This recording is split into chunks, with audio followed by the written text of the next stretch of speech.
some people said with Trump's winning, this was the moment that woke died. And now, since we're sort of well over 2 months into his second term as president, and we're seeing Teslas and Tesla dealerships burning up, we're seeing a return of the anarchist left in America. We are seeing people applauding within the establishment what's going on with that arson and those attacks. Meanwhile, though, the Democrats have slumped in their approval ratings from 29 to 27%, according to at least one poll that I've seen. So maybe it's the Democrat Party itself rather than wokeism. I want you to help me make sense of this all. Do you think woke is dead? Well, it's a really good question, Winston, and I'm delighted to be here. I mean, I think this is actually, I think it's wrong to write the death warrant of woke, first of all. I think that too many people have been too hasty in their optimism. And let's just be clear what we're talking about. First, woke is the making sacred of historically marginalized race, gender, and sexual minority groups. That is what woke is. And because you think these are sacred totems, it means anyone who says anything that offends even the most sacred member of a totemic group needs to be excommunicated from the community. In other words, canceled. So this is why we have cancel culture, is because these groups are held to be sacred and their emotional safety is held to be sacred. So anything that ruffles those emotions is cause for cancellation. Now, that's what woke is.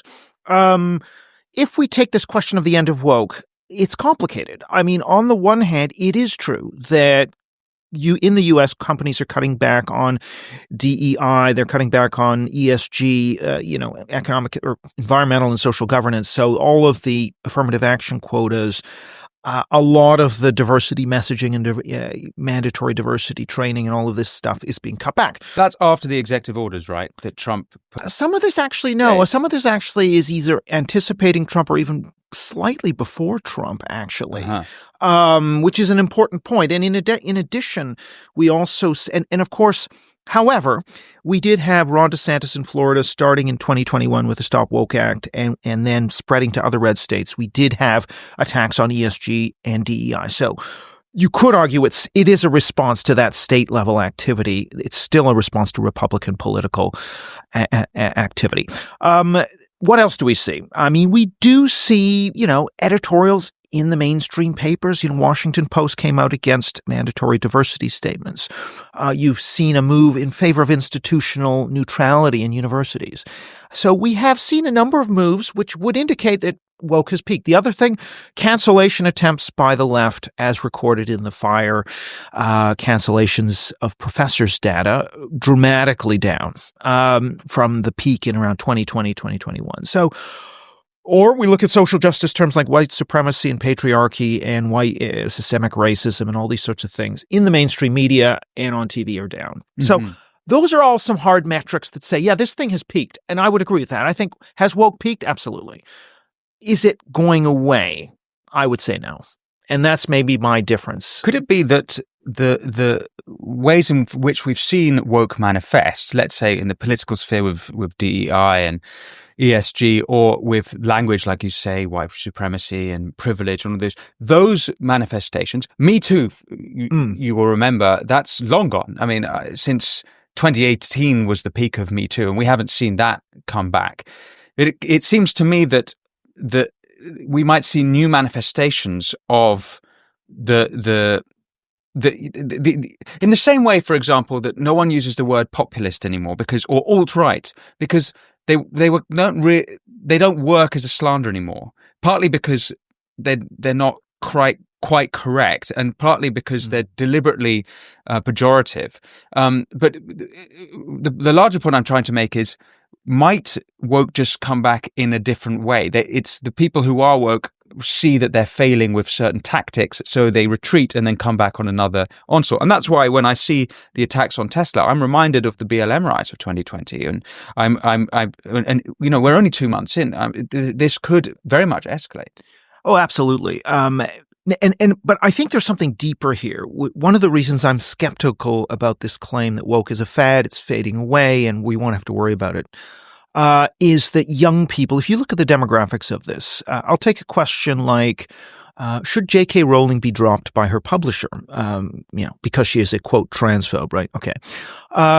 in this country, it breaks about 50-50 yes, no amongst those under 25.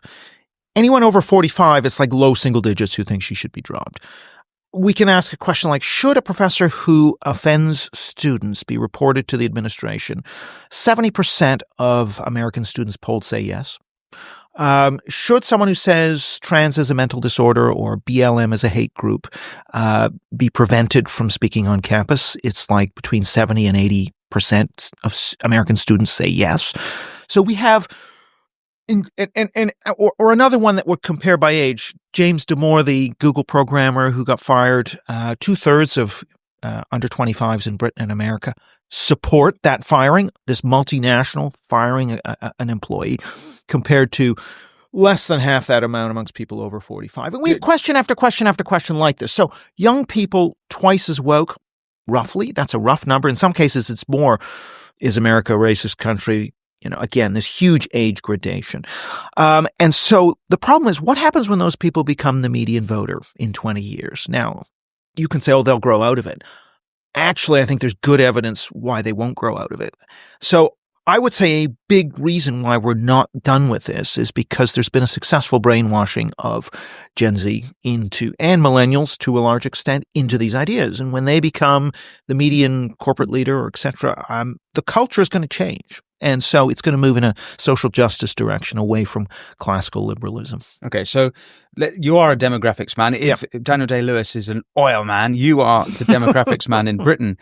And I'm quite interested in then what makes up who exactly these people are. You're suggesting it's the young there, but you're also suggesting it's the educated. There was an NBC poll that you and I discussed before recording that's put out last week. It looks at the popularity or unpopularity of Trump, Vance, Musk, Doge, Republican, Zelensky, DEI, Democrat Party under 4 categories. The standout is white women with a college degree, where they are drastically different to the other 3 categories. White women with college degree, minus 38, and we'll carry on down the list. You see a drastic difference there. So who is woke? Maybe that's right. Yeah, exactly. So you put your finger on 2 factors, which is education level and sex, male or female. What I will tell you is, having done a lot of crunching on woke attitudes, number one is where you are on the left-right ideological spectrum, more than anything else. Now, you could say, okay, that's pretty obvious. Someone who's really left-wing is going to be a lot more woke than someone who says they're conservative. Okay, fine. Let's put that to one side. After that, we've got 2 major things, age and sex. So women and young people are a lot more woke than men and older people. So those are the dominant drivers. Education actually doesn't matter all that much for your beliefs on whether social justice is more important than free speech or whether political correctness is a problem or not. Education level actually surprisingly doesn't matter all that much. Now, it matters more for voting, but voting for Trump is not exactly the same thing as culture war attitudes, even though there's a big link between them. What I'd say is some interesting wrinkles in there. So David Shore, the Democrat pollster and analyst, just did a piece in the New York Times yesterday or the day before, and he made the argument that if you take Americans under age 26, white men, white women, and minority men are all were over 50% for Trump. So included in that group is white women under 26, which I found astounding. But this guy is the king of he's an incredible pollster. He does, he's got millions of survey interviews. I mean, the guy's got a lot of depth. So something is going on. Yes, young people are more woke, but I also think there's a countercurrent among young people. And yes, there is this gender gap. Young women, young men, young women are a lot more woke than young men. But at the same time, there's also a countercurrent. Thanks for watching this clip from The Winston Marshall Show. You can click here to watch the full episode. And for more clips like this one, don't forget to subscribe. And as always, be well.